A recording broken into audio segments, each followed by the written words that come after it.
If you want talk, games, and fun all rolled into one, well, you've come to the right place. This is The Game Show, where host Bradley Clarke and his special guests talk about the world of television game and competition shows. But Bradley's guests aren't here to just talk. They came to play a game as well. What will today's topic be? What game does Bradley have planned? There's only one way to find out. It's time to start the show. You heard the man. Welcome to The Game Show. And here's your host, the Bradster himself, Bradley Clarke.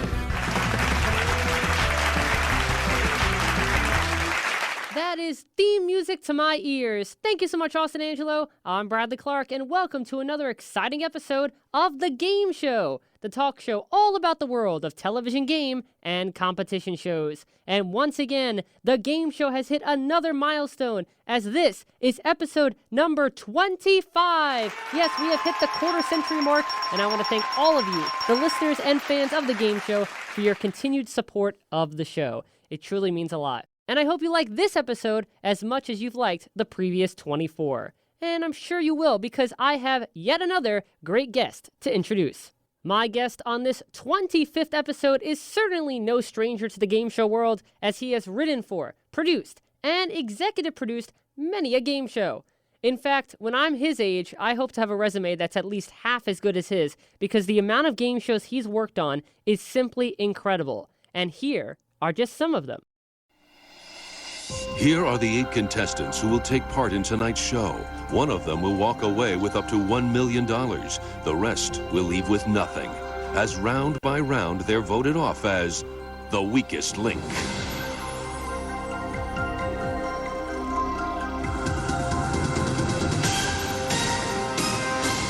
Welcome to the weakest link.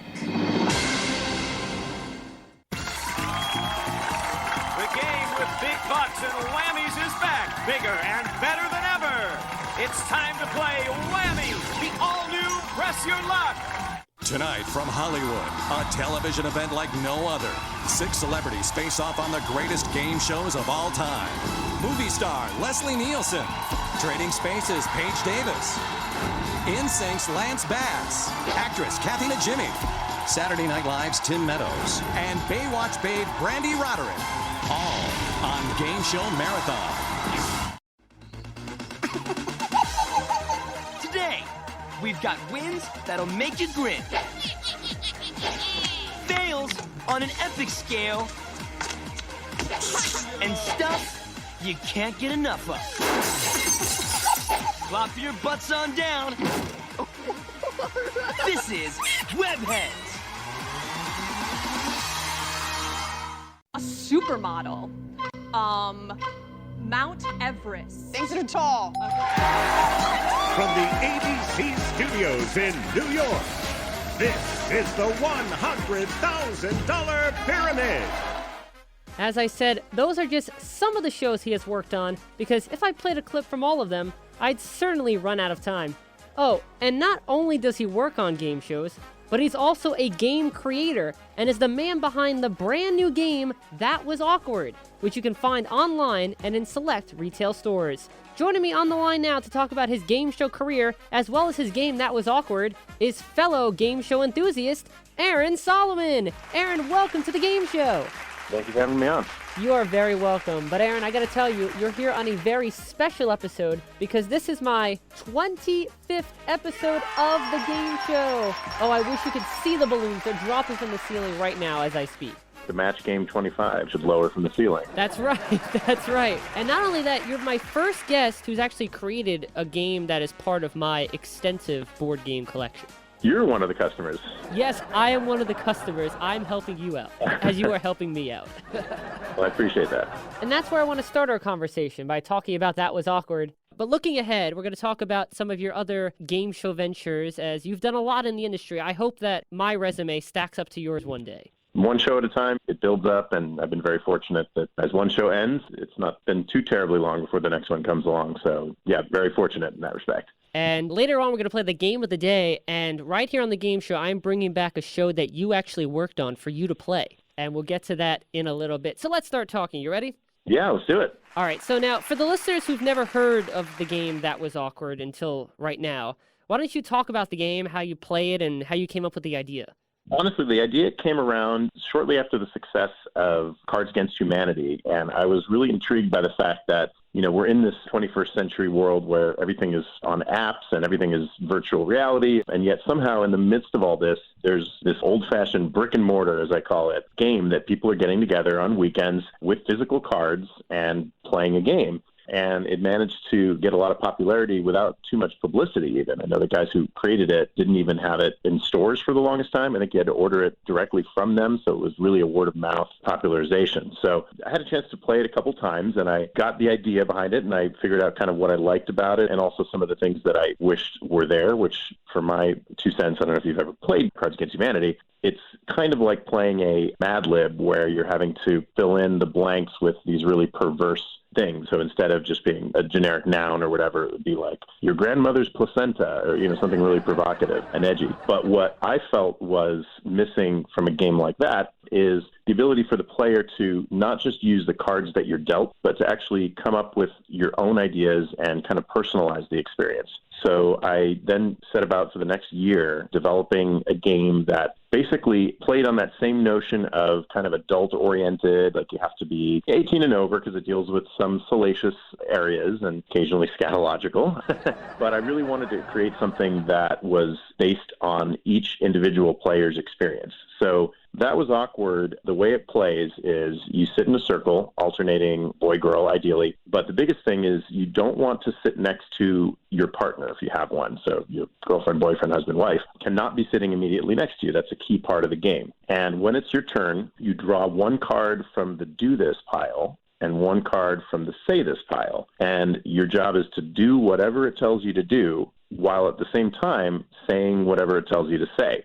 And each card has a point value ranging from 1 to 5, depending on how awkward on the awkward meter that task is. And once you've performed your task together, the rest of the group has to vote thumbs up, thumbs down if they think you did it sufficiently. The majority says yes, then you get the points. And if it's too awkward for you, you can always pass on one or both of them, but then you give up the chance to win those points.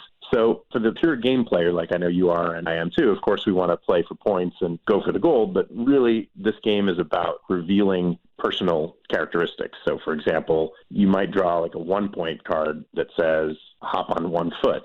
And then maybe the say this card would be sing the national anthem. And you'd be surprised how many people feel like singing in public is the most awkward thing that they could do if they don't consider themselves a singer. But the different awkwardness levels really vary and ratchet up. So it might be like talk about an experience you had or give somebody a back rub, or I think, there's one that says give someone a lap dance with your clothes on. So, it's silly, but it's just a little bit of an invasion of personal space that some people find too much. And some people, you're surprised to find out, have no problem with it at all. You mentioned a couple of the types of cards you might find in the game, and I want to know how you came up with them. Did you just sit in a room and say, what can I make people do or say that would really make them feel awkward?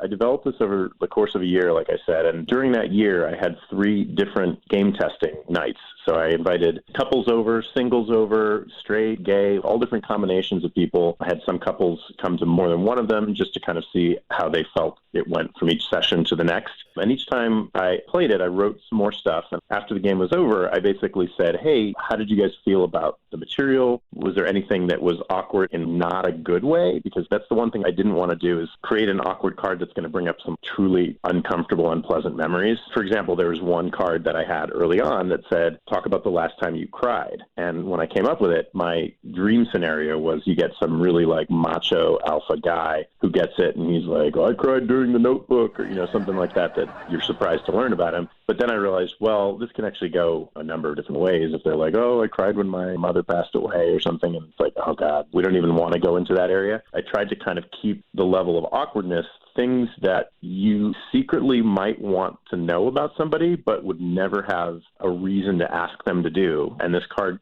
kind of gives you the license to find that out. So it was really about being a little provocative without going over the line. And with each card, I kind of asked people, what do you think of this? Is this too much? Is this the right awkward level? Should you be getting more or less points for doing this? And then invariably at these sessions, other people would be like, you know what you should do? You should have a card that says this. And sometimes I'd be like, that's a great idea. And do you mind if I use it? And so I would incorporate the ideas that came out of the actual game testing. The other big thing that I learned, and this is to anybody who's developing a game, I highly encourage you, once you have it down on paper, to test it out, put it on its feet, because there's things you don't necessarily find out about. For example, if there's a card that just said you have to say Nickelback is my favorite band of all time or something like that, and it was such a prescribed quote that you had to say that there was no room for anybody to personalize it. And once you've heard it once, if it comes up again, you're like, oh yeah, I've heard that card. But the ones they had more fun with is ones where you had to actually put in your own take on it. So it might be like, say the 3 things you think are sexiest about the person to your right. So what you find out on New Year's Eve, if you were to play that game a month later, someone else might get it and talk about somebody else, and it'll be an entirely different experience. So those are the kinds of cards that I found just through testing seem to be the most satisfying and most fun to play. And that's why you're a professional. I try to be. It's true for not just board game creations, but for game show creations. I mean, some of your favorite shows of all time go through so many test runs. And even if you watch the pilots of some of these shows, there's a lot of things that are sometimes different than what actually go to air. Yeah, definitely. I mean, unfortunately, there used to be, going back to the 70s and the 80s, that if they wanted to do a game show, if it was Mark Goodson, they would do a pilot, but even leading up to that, they'd spend 3 months in a boardroom or conference room just playing and tweaking and testing. And the culture that we're in now is that if ABC puts on a show and it's a hit, all of a sudden NBC and CBS are like, quick, we got to get our version of that. So they rush these shows to the air, and sometimes what you'll see is kind of these half-baked ideas, and sometimes they have pretty significant format flaws that, God forbid, come up on air. And I've seen that happen before, and it's just so uncomfortable because you just know that it's a matter of the network and the producers just not having fully tested it enough. And I'll give you another hint to the game of the day. The game we're going to play is somewhat related to what you just said. Ooh! Okay. Now, I know you have some more exciting news because you created another game, and it's coming out in 2019. So why don't you talk a little bit about that? So Endless Games is the company that produces That Was Awkward. And actually, I sold them another game at the end of last year. It's coming out, I think, in June of this year. And it's called AKA, or also known as. And it's a very different game. I've been telling all my game show friends that the purists will probably enjoy this game more than That Was Awkward, because it's not really a party game in the sense of being provocative and edgy and kind of finding things out. This one is more of a word game. And the premise of it is I'll give you a category, and then I will tell you the answer, but I will say it in different words than the actual answer. And you have to tell me what the real answer is. So, for example, if I said the category was Tom Cruise movies, and the answer is also known as Assignment Unachievable, you would say Mission Impossible. There you go. And if I said it was Uppermost Pistol, you would say Top Gun. Top Gun. There you go. I'm loving this already, so Aaron. That's the essence of the game. Yeah. I'm actually having some people over tomorrow, as a matter of fact. We're trying to hopefully negotiate an exclusive deal with a major retailer. So we're going to videotape just a living room run-through of people playing. And God willing, you all will see it in a major store come the middle of this year. And I, for one, am a game show purist, so I will certainly be looking out for that game. I appreciate that. Thank you. I love my word games. You know that. Me too. And speaking of word games, I want to let the listening audience know how we actually know each other. Aaron and I met when I had the unbelievable opportunity to work on ABC's The $100,000 Pyramid as a production assistant during Season 3. And Aaron's been a co-executive producer on the show from Seasons 1 through 3. And on the first day on the job, I got to be a stand-in contestant for a rehearsal game. And while I was sitting in the winner's circle, we struck up a conversation about the show. And in that moment, I truly did feel like a winner because I was not only living out a dream by sitting in the actual winner's circle, but I was talking about game shows with someone who appreciates the genre as much as I do. Yeah, I remember there was something we were talking about. We touched on a game show reference, and you pulled some really obscure reference out. And I said, uh-oh, he's one of us. I believe we were talking about the different photos that are on the walls around the building, and I brought up how most of them were $20,000 pyramid photos from the 70s because those were the ABC episodes. Right, and you're talking about like which ones were shot in New York and which ones were shot in L.A., and I was like, oh, God, he knows all this stuff, so he really has the same DNA as we do. And I'm proud to say that I share the same game show DNA with you and many of the other individuals I met while working at the $100,000 Pyramid. And I'm actually curious as to how it all began for you, because ever since I was 7 years old, I knew that I wanted to be part of the game show industry. So was that the same for you? Did your game show aspirations start at a young age? And who first introduced you to game shows?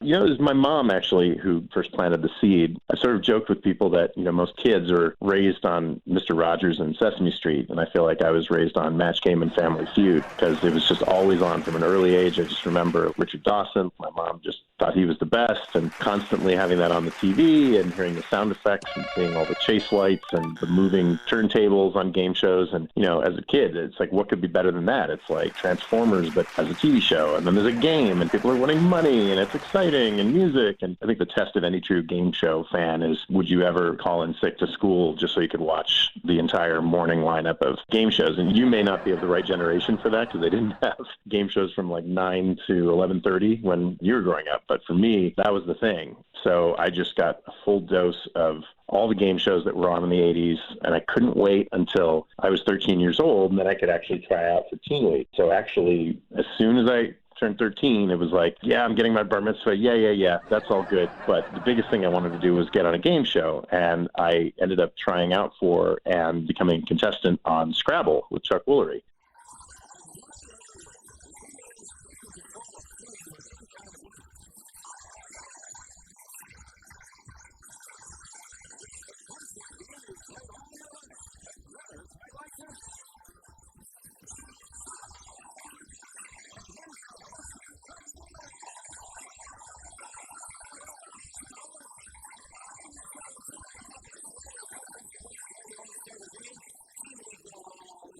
It was amazing. I ended up being a 4-day champion and paid off a year of my college. And it was sort of my first taste of, actually being part of the industry, albeit on the contestant side. And funny enough, the contestant coordinator that I had on that show, her name is Laura Chambers. You probably know the name, I'm guessing, just because you know everything. But for anybody who that name isn't familiar, Laura was the co-host of Club AM, which was the morning show on Game Show Network. Who is Laura Chambers? Wow, that is an interesting question. Laura Chambers is this kind of slightly off-balance person, and she's a mom, and she's a fiance, and like all those other things too. Club AM is truly a great thing. It's changed my whole entire life. Laura Chambers, weekday mornings on Club AM. It was like a series of kind of live interstitials that they would do in between reruns of library shows. And I went and took a tour of GSN, and as soon as she saw me, she said, "Oh my God, you were my contestant in 1988. You won this amount of money." And she has one of these photographic memories, and she ended up putting in a good word for me, and I ended up getting an internship for the summer of my sophomore year of college with GSN. And this was right at the beginning of their launch, and that's where I met Bob Bowden, who continues to be my industry mentor, and he helped me get my first assistant job and then my first writing job, and then it took off from there. I've heard a lot of great game show stories doing the game show, Aaron, but that story definitely is near the top of the list. So I'm very curious. Talk about being an intern at Game Show Network when it was first starting out. What did you do? Oh, man. So this was 95. So it launched in 94, and I joined on there the summer of 95, which is when I was back from school. They put me for the first couple of weeks on Club AM, which was their morning show. And because it was mainly targeting the East Coast, they wanted to go live at 9 a.m. Eastern, which meant 6 a.m. Pacific. So I actually would show up at 5 in the morning. And when I say show up, I would ask my stepdad to give me a ride to the studio, which amazingly he did every day. And I remember my first day there, I walked in the door, the producer, Brian Kahn, who's a friend of mine still to this day, said, "Hey, welcome to the show. Oh, by the way, this is our guest for today. You might know him. This is Gene Wood, the announcer from Family Feud." I'm like, "You don't need to introduce who Gene Wood is to me. Of course I know who Gene Wood is." So literally, I walk in the door of Game Show Network, and in 2 minutes, I meet a legend. And basically what I would do was anything and everything they asked, of course. But you would be doing things like logging shows. If they wanted to find an episode or a clip of something that they wanted to play, I would look for that. At one point, Bob had me transcribe an entire 2-hour special that William Shatner hosted. I literally just sat there with the tape and just word for word transcribed everything in the entire episode. And I feel like once it was all done, I said something like, "Okay, this is great. So now what are you using this for?" And I feel like he said, "Oh, nothing. I just kind of wanted to see if you would actually do it." Like a test of, is this kid committed enough? And I don't know if it was a matter of being committed or needing to be committed, but I just really wanted to make a good impression. So they switched me over from Club AM to the primetime show, Time Games with Peter Tamarkin, who, again, I grew up watching on Press Your Luck, of course, among other shows. And that's, where I spent basically the rest of my summer until I had to go back to college. It was pretty amazing. Was that 2-hour block a special called TV's Funniest Game Show Moments? Because I know those are 2 one-hour specials that William Shatner hosted. That's probably what it was. Brad fact. Now, I'm curious to know, because GSN has changed over the years. GSN was what hooked me on wanting to become a game show host and being in the game show industry, because after school I would watch the lineup for hours and hours. And to my disappointment, it's not the same as it was back when I was 7 years old. What's your take on Game Show Network now? I'm very curious. Yeah, they've definitely gone through a lot of shifts in terms of what kind of show they want to do. I have quite a bit of experience with this because I've had the privilege of working on a few shows with them, and they even at one point optioned a show that they were developing an original format. So I got kind of an inside take on this. So I guess they sort of went through a few different phases. In the very, very early years, they were just sort of trying to show old library stuff, like they had the Goodson Todd library. So they mostly just mined that, and then were just only doing these little interstitial cheap things that they could do. And then they gradually got into trying to do shows that they thought were very attention-worthy, so things that would get them press. So they did Who Wants to Be Governor of California as a one-off stunt. This is when they were having the whole recall of Gray Davis, and Schwarzenegger was running. So, of course, they couldn't get Schwarzenegger, but they got Gary Coleman and porn star Mary Carey and all these different things. So they were really going after attention more than they were necessarily like a quality-sustaining show. So that didn't work. Then they went through a brief period where they actually were developing primetime light versions of shows, as I would say, things like Russian Roulette, Friend or Foe, which I think was maybe the heyday of their development in terms of actually producing a real quality show, even if it didn't have the same mega jackpot as the networks. It was just a really well thought out game, and it was compelling, and it was somewhat traditional in its format so that the core base could still appreciate it. And then eventually they brought in Amy Introcaso Davis, who came from the reality space. And the idea was to come up with big kind of crossover event type things like Skin Wars, for example, which was, body painting, so a little bit salacious. And then Hellevator, which was this high concept Halloween themed show of being in a giant warehouse and going through and doing stunts. And I think they realized that they couldn't sort of sustain that financially as a network, being such a small network. And shows like that are not really as repeatable. So they eventually got to where they are now, which is they want to do a lot of very traditional strip shows that they can sort of shoot 5 or 6 in a day and have it be the kind of thing that if you were watching reruns of Family Feud or other things that they have on their network to kind of fill time, it feels sort of like an organic outgrowth of that, just a modern version. So somewhere in there, I was fortunate enough to work on what I think is the best show they've ever done. And I said this even before I worked on it, was Idiotest with Ben Glebe. And it was just such a really smart show with an unfortunately dumb-sounding name. So I think that it never really got the attention that it deserves. But we went 4 seasons with that. The first season just got picked up on Netflix. So we're hoping that maybe somewhere people are discovering it for the first time, and maybe it'll pull a Family Guy and get enough sort of secondary watching that they'll decide to go back and produce more episodes, because that was one of the most fun shows I've worked on. I actually really enjoyed Idiotest. That's one of my favorite GSN originals. Russian Roulette is way up there at the top. And Markel Wahlberg, I think, is a fantastic host. Yeah, he's really good. As far as I know, there are only 2 $100,000 winners on Russian Roulette, but to this day, I still watch those clips because they are 2 of the most exciting game show wins you'll ever find.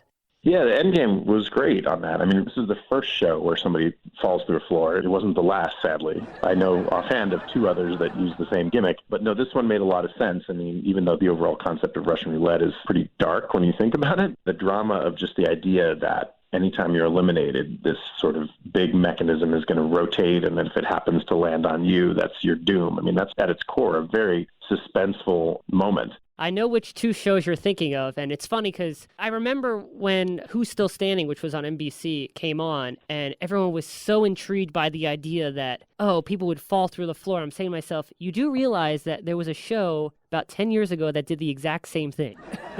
Yeah, it's amazing. I will always throw my game show knowledge and history in there when I need to.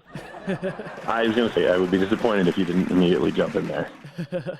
And it's so funny because I like to create my own formats as well, and I've been developing a lot. And it's funny when I walk in a room and I would pitch something and they say, that's sort of already been done. Or, yeah, there's already been a show with suitcases or with letterboards or whatever. And I'm like, they did 2 shows with people falling through a floor, which is a very specific moment. So how do you really justify dismissing something categorically? But they want what they want. The world of television. Mm-hmm. GSN now, I like to sometimes call it the Steve Harvey Family Feud Network because it seems like all they run sometimes is Steve Harvey Family Feud. And speaking of Family Feud, your first writing job was on Louis Anderson Family Feud, which is what started this syndicated run of Family Feud back in 1999. The Louis Anderson run was very interesting in terms of the gameplay because it basically disregarded a lot of what people knew of Family Feud in that the fourth and final round was worth triple while the others were worth single, and there was only one strike in the final round. And to win, you didn't have to get 300 points. You just had the most points at the end of the fourth round.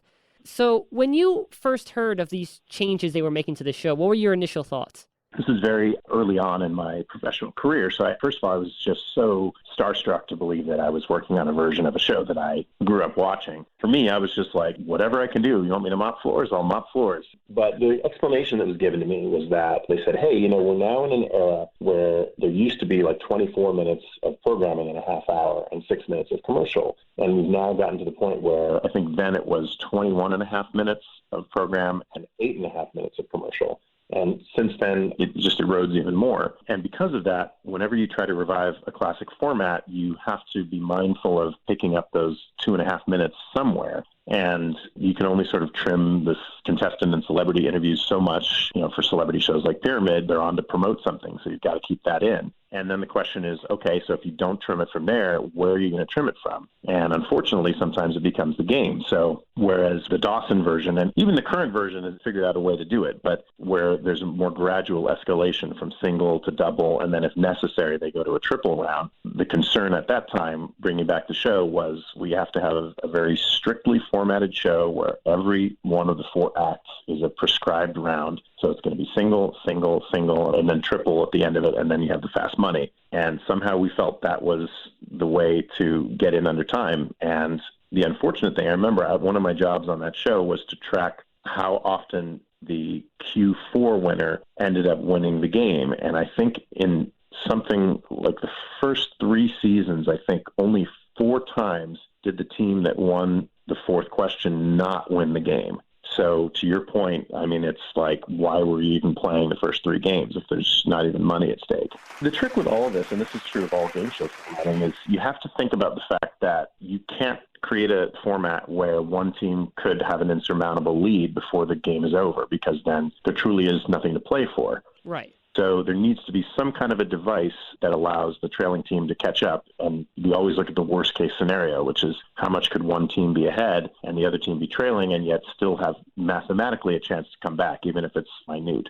So the best formats, I think, are ones where the big comeback is something that is so difficult to do that if they actually pull it off, you feel like, wow, they've kind of earned that. And it's tricky with Family Feud because it's not like you can ask a really hard trivia question and then they'll have to come up with the answer. You still have to ask a survey question that 100 people had to answer a certain way. And if the majority of people knew that, then chances are that so will the contestants.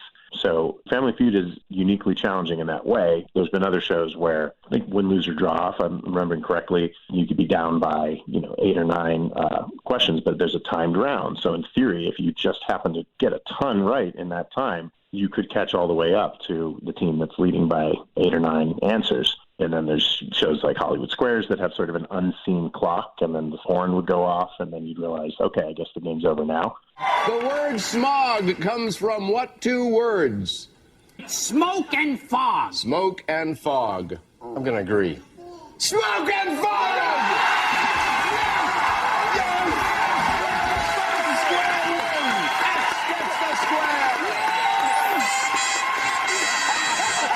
Jeopardy has the same thing with the do-do-do-do, that comes in, but you don't know that you're that far behind. So that's their way of masking the fact that one contestant has an insurmountable lead, because you as a viewer don't realize how little time there is and how unrealistic it is for somebody to come back. And with that, we wrap up the Jeopardy round. These are all things that, as a producer, you think about when you develop a format and you want something that feels fair but also satisfying to the viewer. Honestly, it's one of the hardest things. I actually had a conversation 2 months ago with a producer who literally was like, we're developing this new show and we can't figure out how they can catch up. I actually sent an email. I said, well, in my experience, these are the different ways you could create a catch-up mechanism. There's the go-tos, there's the timed round, there's the escalating points, there's the hidden clock, but there has to always be some way, in theory, that one team could catch up, even if the odds are that they won't. And I think from a viewing standpoint, most people would be okay with the idea of like a Family Feud where if some team is leading 299 to nothing, I think they'd be okay with like 99 times out of 100, the 299 team will win, so long as there's at least mathematically a chance that the other team could come back to justify why they continue playing the game. It's not that easy. A lot of people think game shows are easy to come up with and to produce. It's not that easy sometimes. I actually love that stuff. That's where I really become like a format geek, I say, because I love looking at a show and basically trying to break it, essentially, before it goes on air. I love looking at all worst-case scenarios. Many times now, I'm asked to write the show Bible, which is all the rules and the what-ifs. Let's say this were to happen, or what if someone challenges a question? How do we proceed? And it's really not until you write a show Bible that you start to go, oh, I never thought about this. Couldn't somebody technically, this is very unlikely, but what if, blah, blah, blah. And you have to be prepared for every scenario, because if, God forbid, it happens on stage in the moment, and you've got lawyers there, and you've got an audience there, and contestants wondering how you're going to handle it. And in fact, actually, and we're going to go really deep down the rabbit hole, you and I both saw what I consider to be the one format flaw of Pyramid, which came up in Season 3, which is what happens in the main game if one team, after 4 subjects are played, if one team has an insurmountable lead, but the Mystery 7 is still on the board. How do you play it? And we had a long discussion about this when we were coming up with the show Bible, because you could really make an argument either way. You could say, well, okay, this team is leading 14-3, and the most that the trailing team could score is 7, and that's not enough to catch up. So let's just end the game, and so be it. The Mystery 7 doesn't get played. Well, is that fair then to the leading team, who's doing so great that they don't even get a shot at playing for this big prize, this trip? So then you could say, all right, well, maybe then you just keep playing. But then the question is, okay, if you continue by normal rules, you would start with the trailing team getting the pick of the final 2 subjects.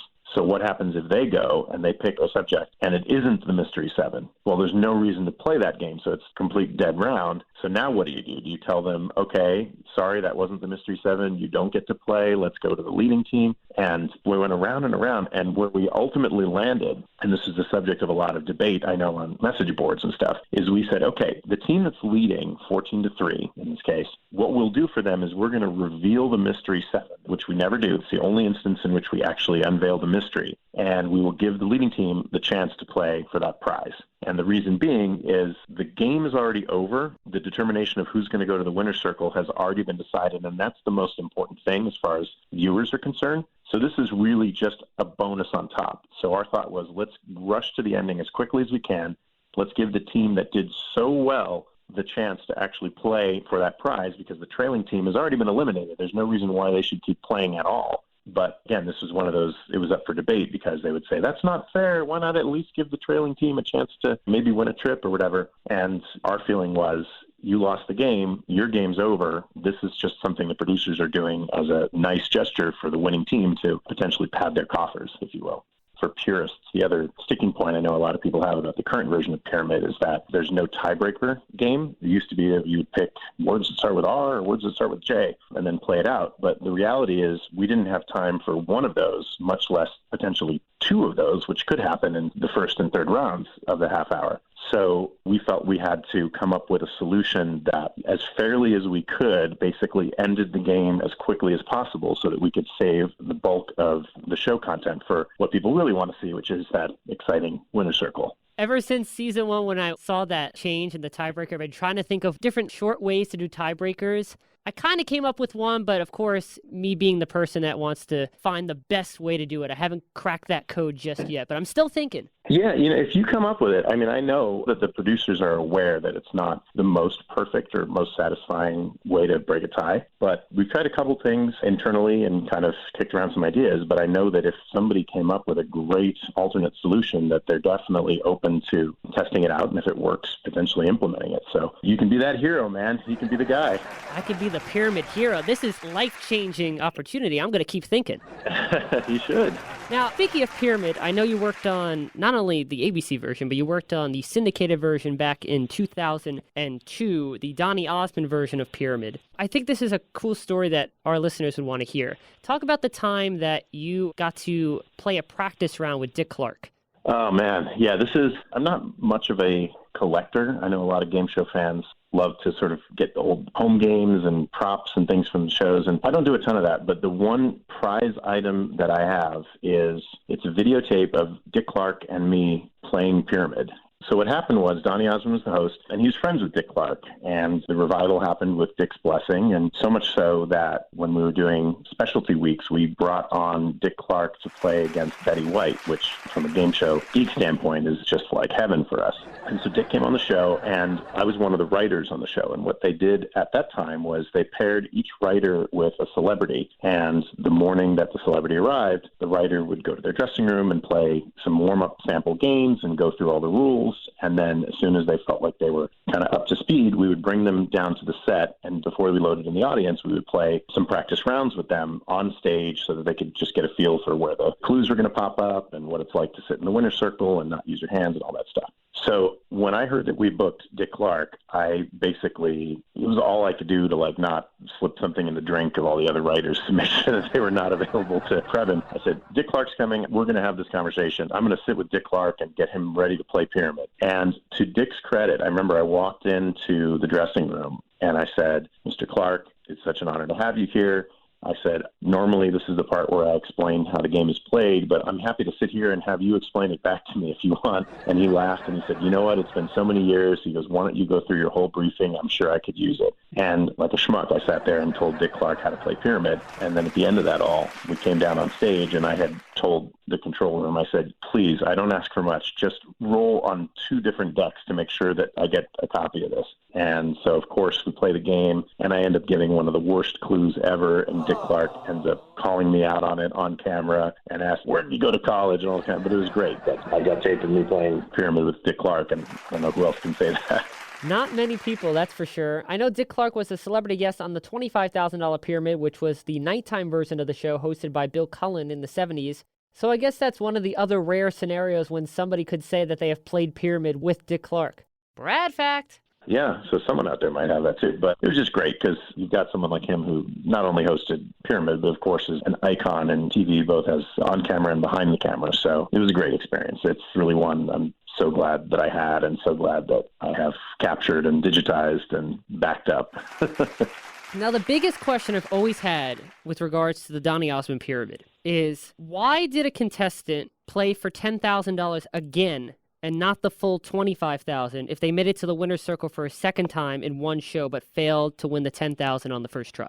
You know, it's been so long ago, I don't even remember that was the case. I can't honestly give you an answer for that. My guess would be that because it was a syndicated show and this was at a time when game shows were not really super hot and pushed very heavily, that we were just looking for the most cost-effective way to budget a show. And they figured if you could just play for $10,000 and that was enough, and it was really about the drama of it, it wouldn't really make that much of a difference from a rating standpoint, how much money was being played for it. That's just speculation, but I honestly don't remember well enough to be able to tell you for sure. That was always a question about the Donny Osmond Pyramid that I could never find an answer for, because on the original $100,000 Pyramid, even if you won or lost in the winner's circle during the $10,000 try, if you made it back for a second time on the same episode, you played for $25,000, because technically it wasn't $35,000 the contestant was winning, but rather $10,000 of the full $25,000 for one win and all $25,000 for a second win. But on the Donny Osmond version, you actually needed to win both winner's circle attempts to win the $25,000. Brad fact. That actually gets to the discussion we had for the $100,000 Pyramid, the current ABC version, which some people said, well, if the first time you go it's 50 and the second time it's 100, shouldn't it be the $150,000 Pyramid? And the short answer is that's one way to look at it. But what I found is that people don't want to have to think and do math when they are playing a game. They really want to just sort of have big, nice, round numbers that make sense. And, when we said, okay, it's the $100,000 pyramid and that's what was advertised and we knew that that was the amount, we didn't want to do a thing where it's like the first time you play it's $25,000 and then it's $75,000, because that felt like, are we really going to make a winner's circle that's going to be 3 times harder or feel like it's worth that much more money? And then any sort of denomination in the middle would be $35,000, $65,000, just like weird numbers. So we said, look, if cost isn't an issue, why don't we just say the first time you go, you play for 50, and the next time you play for 100, and that is your $100,000 pyramid. So that round is the $100,000 pyramid. And that's what we went with. Unfortunately, ABC had deep enough pockets that they were willing to be generous. And, I think nobody seems to mind that people are winning huge amounts of money on that show. And it's great when they do. And also what I love about how you could win $100,000 in one go is this was the first time in the history of any incarnation of a $100,000 pyramid that you could actually win $100,000 as a first-time player. You didn't have to go through a tournament and win your way to win $100,000. This was the first time where on one show, you're a first-time player. If you win that winner's circle and you make it to the top, that's $100,000. Brad fact. Yeah, and it's great that ABC was able to embrace that. I think in many ways, ABC kind of made the bed that set the table for that, which was Who Wants to Be a Millionaire? As soon as there was $1 million game show that people actually won, now suddenly $100,000 needs to not be this like weird, elusive, huge value that you have to have an impossibly difficult pyramid to prevent people from winning. You got to make it something that happens not all the time, but with some amount of frequency that anytime you watch, you think this could really happen. So 100,000 versus 1 million, I would hope that at least a couple times a season we give that away. And so far we have. It was real hard to do the first season, but I think people get better. We also got certain celebrities would come back that we knew could play the game well. And we also just got, more and more stringent, I think, on casting and making sure that the people that played the game as contestants weren't just pretty faces with great stories, but really, truly could play the winner's circle in particular at a high level. And it's great when you see somebody come up with just the perfect clue for the top. The example that comes to mind was the top category was things in a bunch. And, if you say grapes, bananas, as a guesser, that's just going to put you on fruit, and to try to think about the fact that they're grouped in a bunch. But the contestant said the Brady's, which is just a genius clue because that's part of the title. It's like, what else do you think of when you hear the Brady's? It's just such a great money clue. And then when that happens, it's like, that guy deserves the money.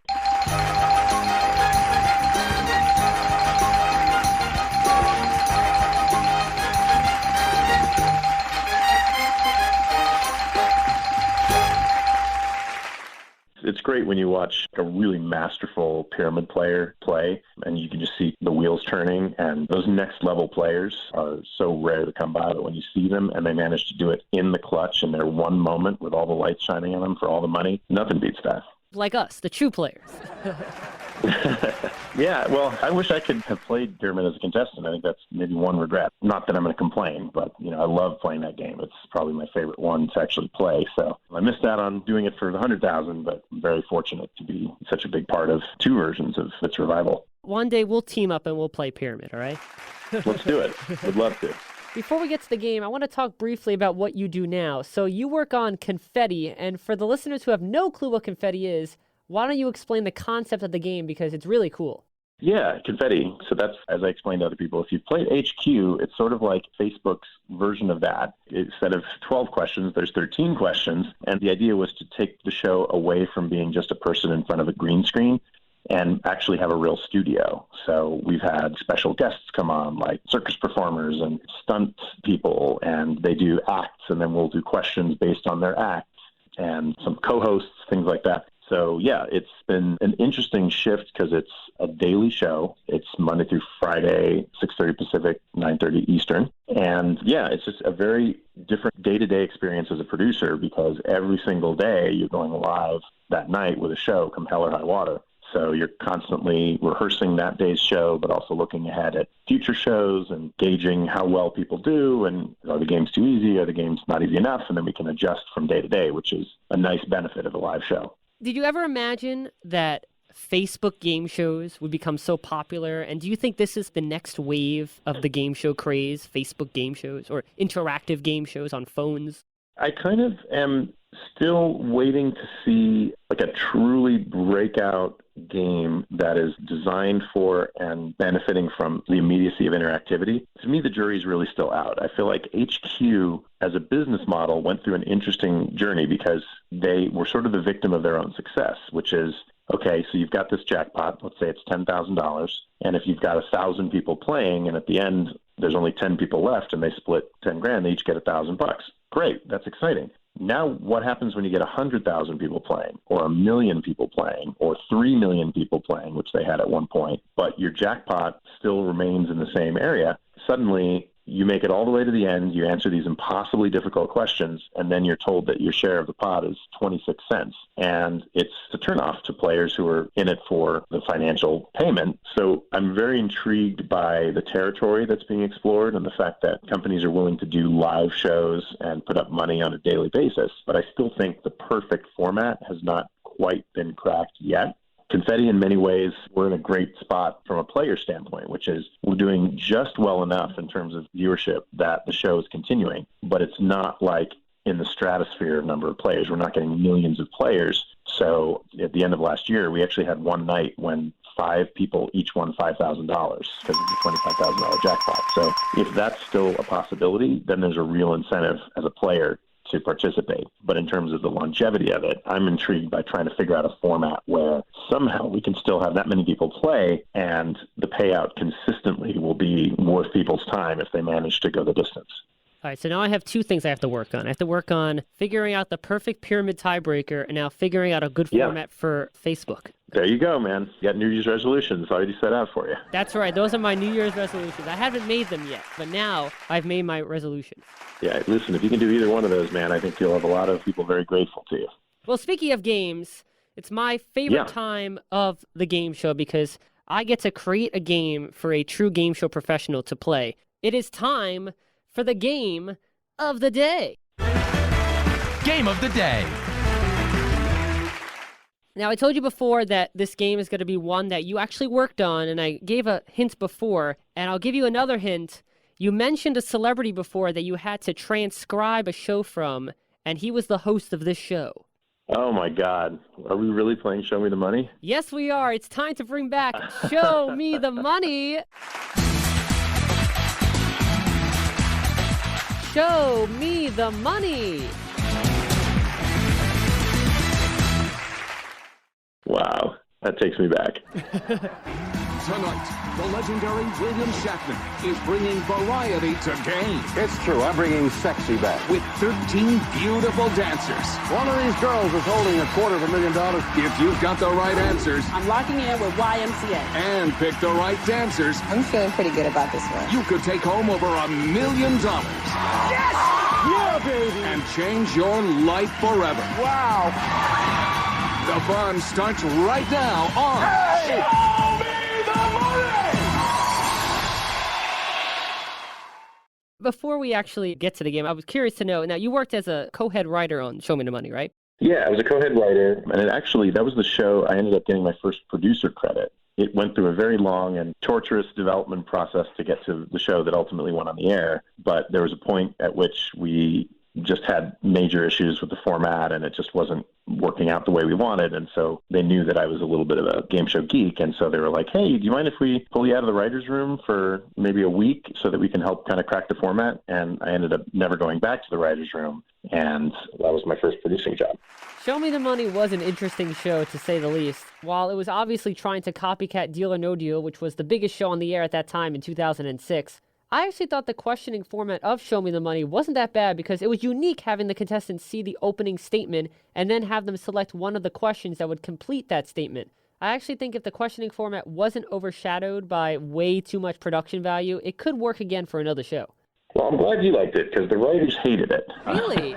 Yeah, well, we liked it from a creative standpoint. Right. But yeah, oddly enough, this takes me back. So at the time when we were head writing these, we had a whole formula for how we ranked the difficulty level of questions. And based on where someone was on their ascent to $1 million, they would draw from a different level of question pool. So if I'm remembering correctly, we had 5 different levels of difficulty based on where you were from 0 to $1 million or $1.5 million, I think might have been our cap. And for each one of those levels, we had to have what we call triplets. So each one would start with the same word or phrase. So there was an enormous amount of material that got written for a single game. And basically, if I'm remembering correctly, the most questions that could ever get answered in a single game was 11, I think, because you had to get 6 correct before you got 6 wrong, or vice versa. So if you worked a full count, so to speak, 5 and 5, then the next question was going to either win it or lose it for you. So 11 questions. But to do that, we stacked something like 115 questions. And it was like a choose-your-own-adventure novel of like any possible way the game could go and difficulty levels. So there was so much unused material, and we had to have all of it written and all of it researched and all of it approved by the network. So there were a lot of really late nights and a lot of energy drinks consumed for that show. Well, for this version, I didn't write 115 questions. I only wrote Good. 21. I'm glad. Again, you're figuring out smarter ways to do shows. I've modernized the format a bit. So here's how this version is going to work. You'll be answering a total of 7 questions. And for each question, I'll give you the beginning statement, and then you'll have to choose one of the 3 ways to complete that question, A, B, or C. Now, as you know, if you're unsure of the answer to your first choice, you can pass and pick again. And you may pass if you don't know the answer to your second choice as well. However, if you end up passing twice, you'll be forced to answer whichever completed question is remaining. Once you give your answer, you'll then choose one of the 13 cards that contain a point value between 20,000 points and 250,000 points. And before the show, I shuffled them up, so I don't even know what is under what card. So I'll take your word for it. I play legit. I don't want to get the lawyers involved. I trust you, man. Now, if you get the question correct, those points will be added to your score. However, for this version, an incorrect answer doesn't mean you will lose any points. You just won't gain the points you could have earned with the correct answer to that question. So no penalty for a wrong answer. Got it. After the 7th question, if you've amassed a total of 500,000 points or more, you will be deemed a winner. And all the questions are game show related. Fantastic. One thing did stay put in this version, the killer card. Uh-oh. Now, if you pick the killer card, your game could end right then and there, but hopefully you won't pick it. I'll explain it if it does come up. Sounds good. Those are all the rules. Aaron, you ready to play? Let's do it. Let's play Show Me the Money. And remember, you need at least 500,000 points by the end of question 7 to win. And here comes your first statement. Question 1. Which Family Feud host, A, B, or C? Oh, let's go right in the middle with B. B. Which Family Feud host was born in Hamilton, Ohio? Now, of course, if you don't know, you can pass. You still have 2 other options. I know Louis was born in Minnesota, and beyond that, Richard Dawson was born in England. I don't feel confident enough in this to answer, so I'll pass that, and I'll take another question there. All right, you're going to pass. If you had a guess, what would you have said? I'm going to go Richard Karn. It was actually Ray Combs. But no worries, A or C? He rest in peace, yes. Indeed. A or C? Let's go with A. A. Which Family Feud host was also the host of a reality competition show called Secret Talents of the Stars, which was canceled after only 1 episode? Secret Talents of the Stars. Wow, you're coming out hard out of the gate here. It doesn't sound like a Louis thing. I don't think Richard would have signed on for that. I don't think you would make Ray the answer to multiple questions. I mean, John O'Hurley's another possibility. I'm between O'Hurley and Steve Harvey, but given the fact that Steve now hosts variety shows, that might have been more up his alley. So I'm going to go with Steve Harvey. Are you locking in Steve Harvey? I'm going to lock that in. Steve Harvey is now locked in. All right, time to pick one of the 13 cards. Which one would you like? Let's go with number 2. Number 2. All right, now this game is called Show Me the Money, but since we're playing for points, why don't you say, Show me the points? Show me the points. 220,000 points. Oh, boy. You said Steve Harvey. Now let's see if you are right or if you're wrong. It wasn't Steve Harvey. Unfortunately, it was John O'Hurley. It was O'Hurley. At least I had it narrowed down. Not that that does me much good. But that's all right. This was only question 1. You still got plenty more questions and a lot more points to get. So we're going to go on to question number 2. The model. M-O-D-E-L. The model. A, B, or C? Oh, let's try C this time. C. the model of The Price is Right, who modeled on the show for 28 years, the longest of any Price is Right model, is who? Well, see, Diane was the one that had the scandal and left.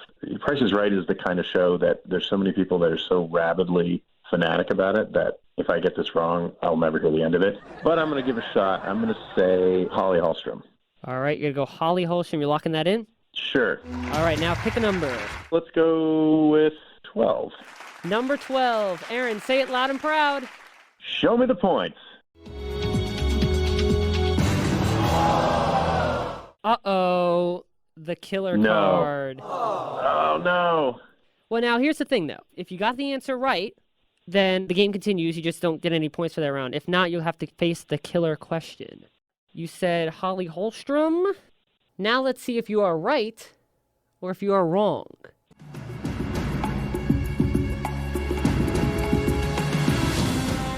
Ooh, Aaron, I'm so sorry. That is incorrect. Janice Pennington was the right answer. It's Janice. 1972 to 2000. But the game is not over. You still have to face the killer question, but the game is not over just because you got that wrong.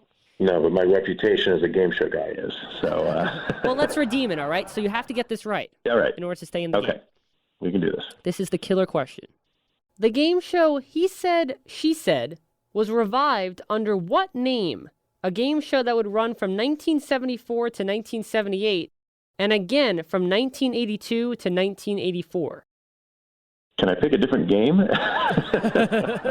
Well, we've learned one thing, which is that you know your game shows more than I do.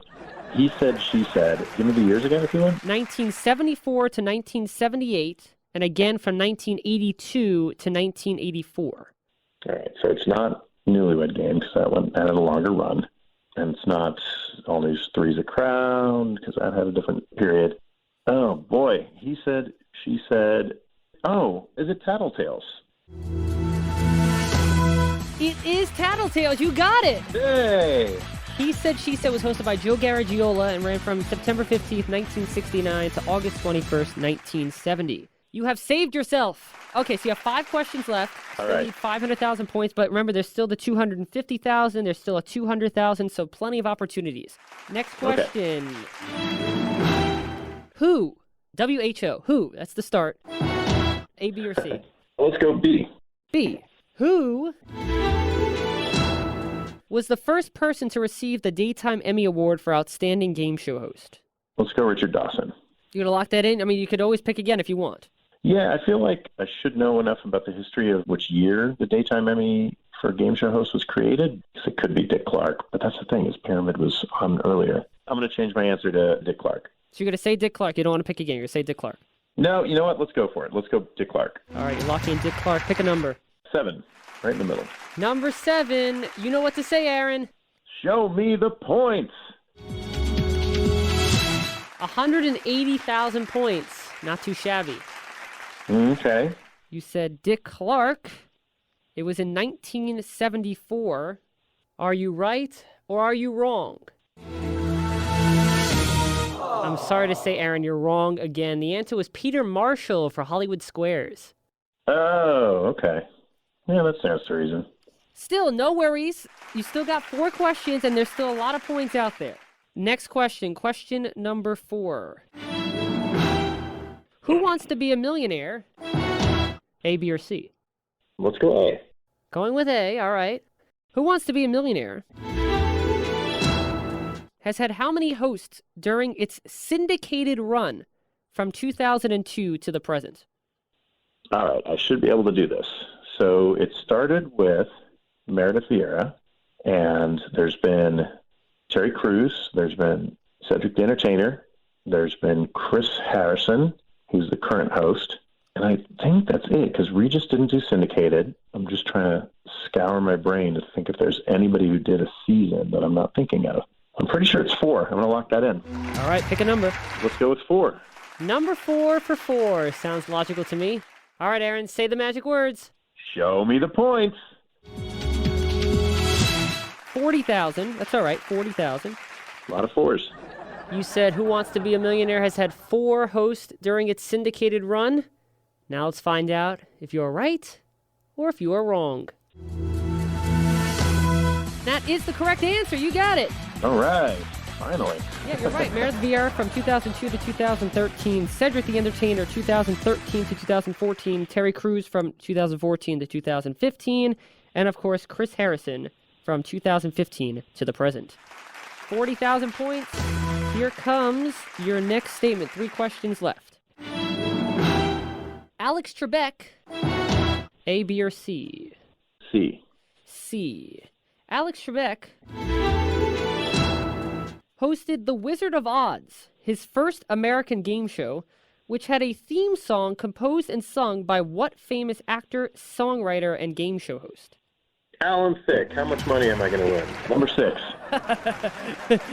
You seem very confident with that one. And oh, yeah. Number 6 is... You're going to be very happy. 120,000 points. All right. Just for formality reasons, let me say, are you right or are you wrong?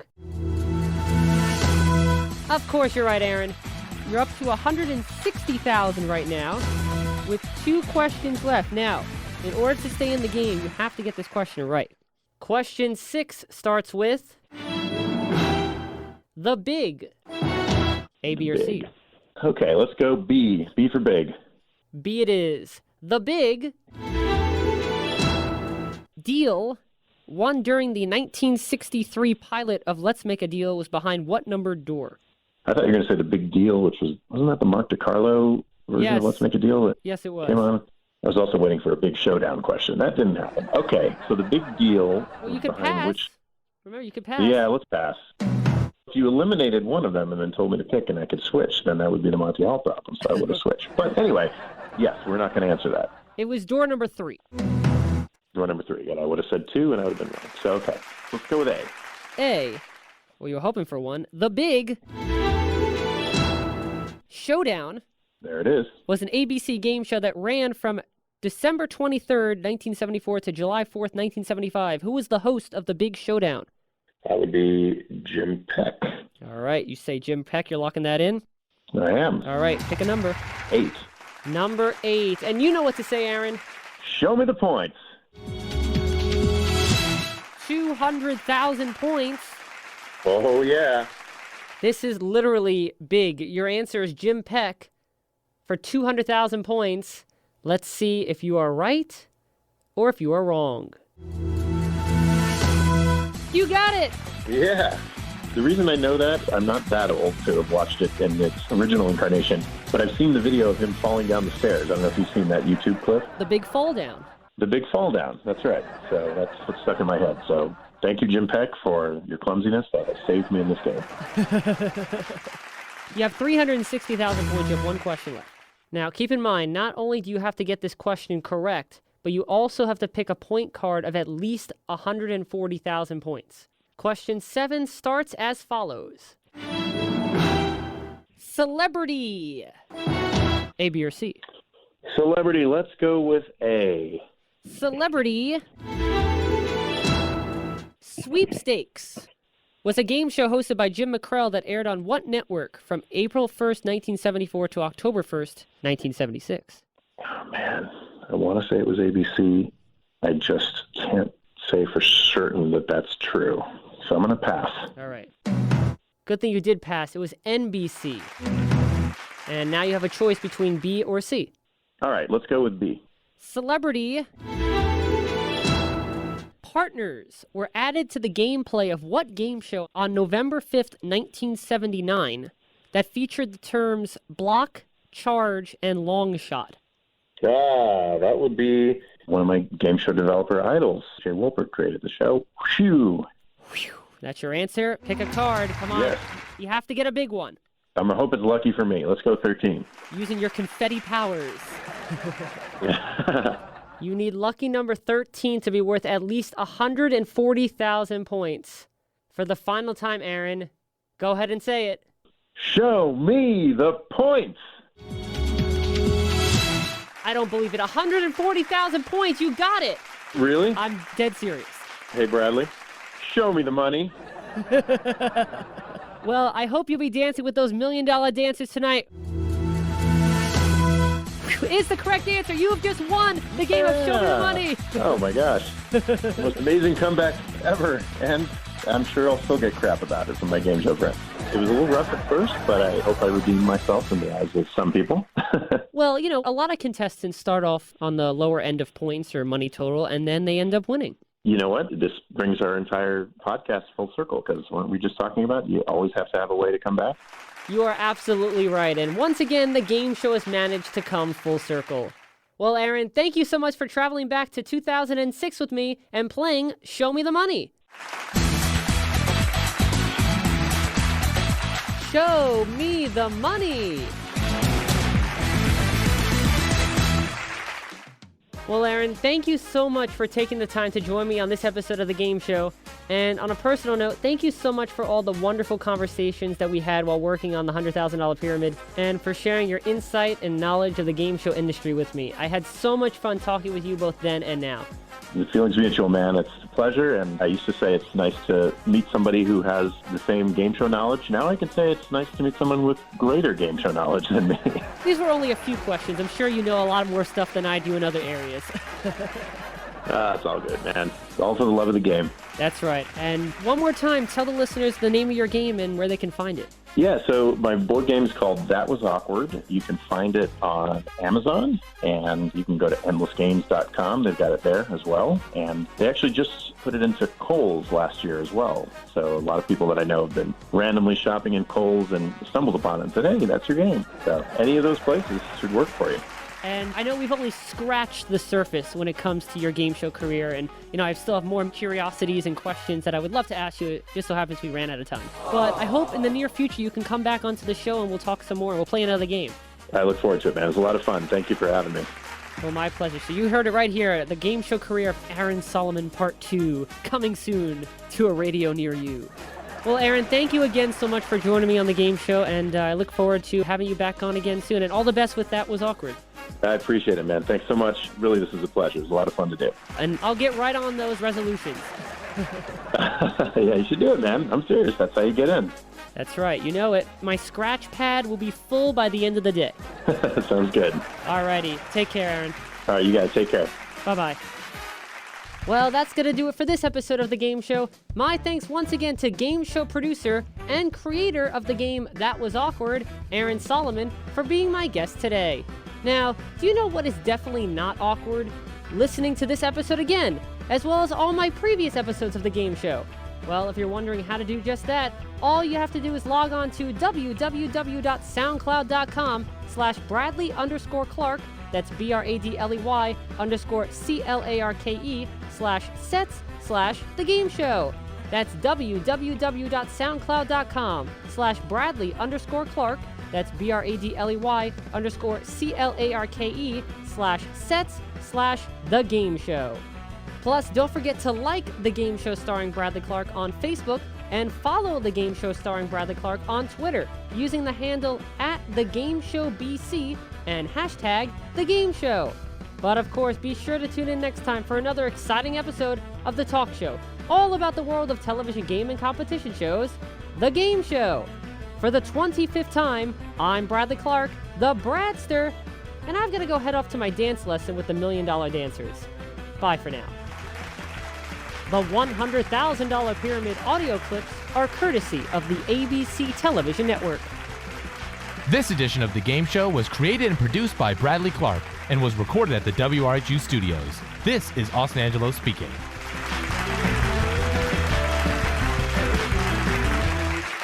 The Game Show is a Bradley Clarke production. Get your game on.